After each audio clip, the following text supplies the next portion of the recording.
What up, all my Tech-Mexers out there? Hollywood is slowly dying, and I could not be more happy about it. Let's talk about that, okay? Oh, he's technically Mexican and three-fourths American, but for 3 generations he's got that nationality. Great-great-grandpa headed south, whose kids had kids then turned around. It's not what the show's about, but it's why he's Mexican technically. It helps that he was raised in New Mexico, lived in Guadalajara for 2 years, speaks fluent Spanish with a bachelor's degree in language and examine taquito. As you can see, I'm still rocking my Lord of the Rings overlay. I do need to make a new one for normal type videos, but I haven't done that yet. But it's okay, because this video kind of has to do with Lord of the Rings, so it works, okay? Don't sue me. Don't sue me. Over the last few years, we have finally started seeing cracks forming in the monolith that is Hollywood. People just aren't spending as much money as they used to on movies, and that money isn't really converting over into streaming. So if they want to survive, Hollywood is going to have to adapt and make changes, or, they could keep doing what they're doing and they'll die. Eventually, they won't exist anymore. But how did we get here? Hollywood used to make movies for everyone. They used to make bangers left and right. Heck, they used to make movies about the Bible. And I think we can all agree, even if you aren't Christian, the Ten Commandments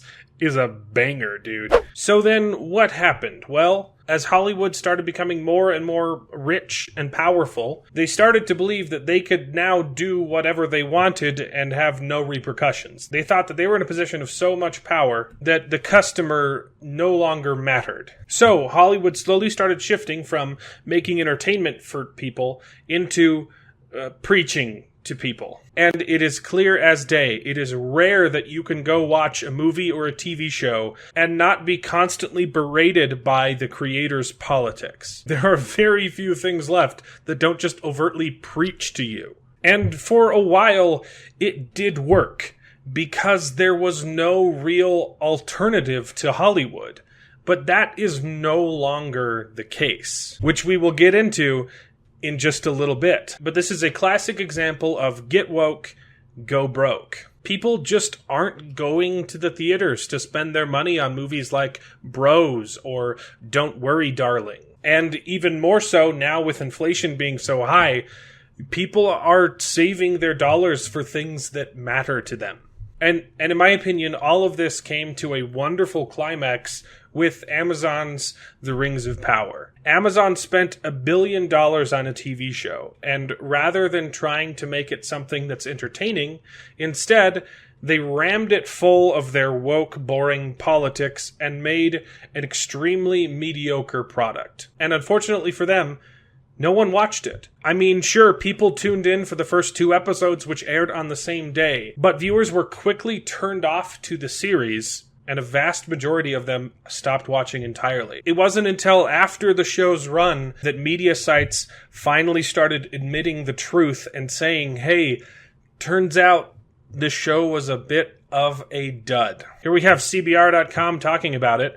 It turns out that Rings of Power lost viewership every week. The number that they give here is about 20% viewership drop between weeks 1 and 2, and again for each subsequent week. But other outlets have reported an even larger drop in those numbers. The Insider really tried to soften the blow with this title. The Rings of Power appears to be struggling to connect with young viewers, which is a bit of an understatement, because when you get to the actual numbers, it was confirmed by Nielsen themselves that the first week saw 12 million viewers and the second week saw 7, which is a 40% drop. And that's twice as big as CBR is reporting here. And this makes total sense. I know that lots of people tuned in to see the premiere of Rings of Power because they were curious, but then they saw the quality of the show and quickly tuned out. And this is in direct contrast to House of the Dragon, which aired at the same time, but unlike Rings of Power, House of the Dragon gained viewership every single week because they decided to focus on making the show good instead of making the show about the message. Even Variety is now admitting that Amazon's hesitancy to release the real numbers is all the confirmation that we need that this is true, that their viewership numbers are not what they wanted them to be. And while Rings of Power is the best example of the old regime of Hollywood finally crumbling, it isn't the only one. This year, we also saw a mainstream rejection of the Marvel Cinematic Universe with the She-Hulk TV show. And remember, the MCU is the poster child for cinematic universes. Every single studio in Hollywood, since the conception of the MCU, has been trying to copy the MCU because of how successful it was. DC Comics tried to copy the MCU and they failed pretty hard at that. Remember the Universal Monsters cinematic universe, or the Dark Universe? I think that got one movie made. Or actually, it was two, but they ended up not connecting them because it went so poorly. But the overwhelming audience hated She-Hulk. And while yes, critics might have liked it, no one cares and no one believes them. Because everyone at this point knows that critics are just bought and paid for to advertise TV and movies. Even Star Wars, the biggest movie franchise of all time, was declared a dead brand this year with their show Andor, which no one is watching. It's a shame because Andor is actually kind of good. But for too long, in the hands of Disney, the Star Wars IP has just been turned to garbage, and people, they don't care anymore. People are just tired of politics in their movies. We just want to be entertained. The only movie that made real money this year was Top Gun Maverick, because they told a good story. So while there are still some exceptions of successes like House of the Dragon and Top Gun Maverick, those exceptions are few and far between. The rest of Hollywood is bleeding money and slowly losing their grasp on the market. I mean, just take Harvey Weinstein, for instance. What that guy did was really bad and gross. But the problem is, what he did was no secret to Hollywood. Everyone knows about the term, the casting couch. Everyone knows what that means. So how can that be possible if no one knew what Harvey Weinstein was doing? Hollywood created that culture of abuse and then turned around and had the audacity to lecture you about morality with the Me Too movement or Time's Up. Was that the same thing? Anyway, you'd have to be an idiot to think that Weinstein was the only one doing this. But he's the only one that got in trouble. On top of all this, the day of the movie star is now over. You used to be able to slap the name Brad Pitt or George Clooney on a title, and that name alone would bring people to the theater to watch your movie. That's no longer the case. Having The Rock's name connected to Black Adam wasn't enough to make Black Adam as successful as they needed it to be. And just like Top Gun, there are still a few exceptions. Like Tom Cruise can still pull an audience, and a couple directors like Quentin Tarantino and Christopher Nolan, if their names are attached to a project, a lot of people will go see them. But for the most part, the day of the Hollywood star is now over. And the reason for this decline is we finally have an alternative. And not just one. There are lots of alternatives. It turns out indie movies are way more entertaining than what Hollywood can make right now, and people are realizing it. We are currently at the dawn of a new age, which a lot of cool people on the internet are calling the Iron Age of new media. Here are just a few examples. Just these last couple months, we saw the launch of the Rippaverse, made by Eric July, aka Young Rippa. The guy is just a YouTuber who's been around for so long, he garnered himself an audience big enough to launch a comic book company. And just for his first comic ever, the dude made almost $4 million for a single comic book.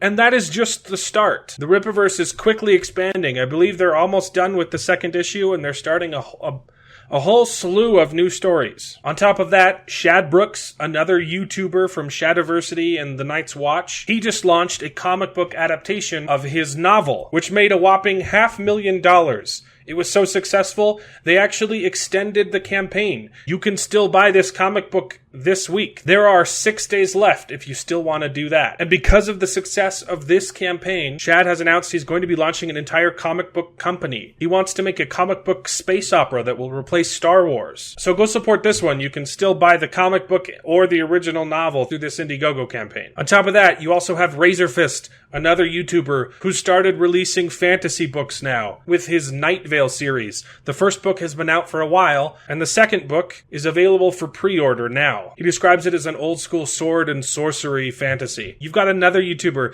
The Critical Drinker, who's been releasing books for a long time, and I just recently found out about these. So I haven't read them yet, but I'm told they're like Tom Clancy espionage spy stuff. His books have been so successful, he's getting a movie adaptation. Granted, it is going to be a small project, but it still sounds really cool. He's almost raised $300,000 for this short film, which is 10 times more than he needed for the budget. Stuff like this is so exciting, but it's not just YouTubers who have been doing this. We just saw a huge success with Brandon Sanderson. He just launched the most successful Kickstarter of all time and made a whopping $40 million.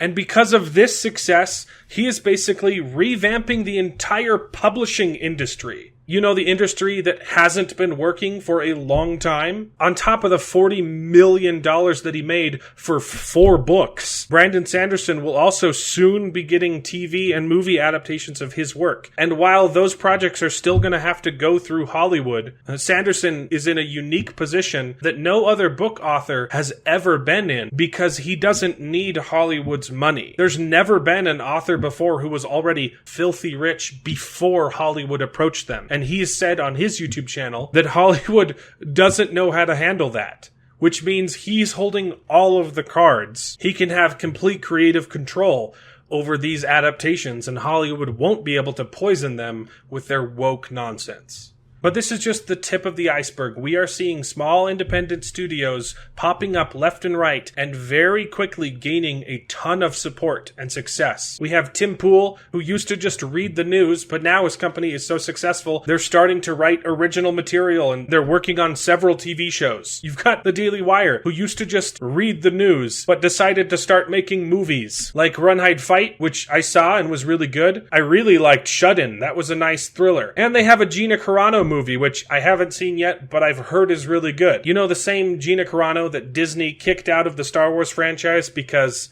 she had a conservative opinion? You have Angel Studios, who are also making original programming now. Granted, one of them's about Jesus, which I understand a lot of people might not be into, but it's actually really good. And hey, if you're not a Christian, they also have children's programming that's dedicated to teaching children morals and teaching them about the Constitution and stuff. I actually have personal friends that write for this TV show, and it's really good. So yeah, it's not just the Jesus show. But the crazy part about all of this is there have been so many people like Gina Carano, who have been ostracized from Hollywood for wrongthink, that these independent companies that have been popping up left and right have been able to scoop up top-tier talent to make these sorts of projects that Hollywood has turned their backs on. If we go back to Shad Brooks' comic book, his comic book was illustrated by Mike S. Miller, one of the greatest comic book artists of all time. But he was blacklisted from the community for not having the right opinion. And because they keep kicking out amazing talent like this, the current comic book industry is dead. Marvel and DC don't make money on their comic books anymore because they've kicked out all of their valuable talent and they're only left with activists. People who make comic books like this. This is an actual cover for a TMNT comic book with just the worst art style imaginable. And yes, they spelled April O'Neil wrong.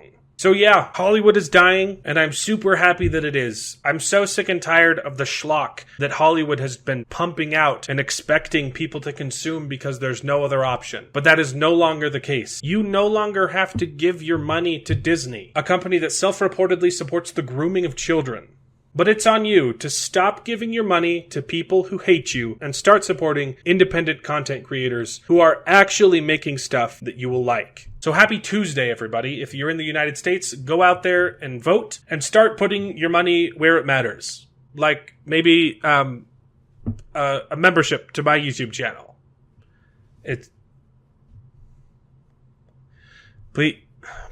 please subscribe to my YouTube channel.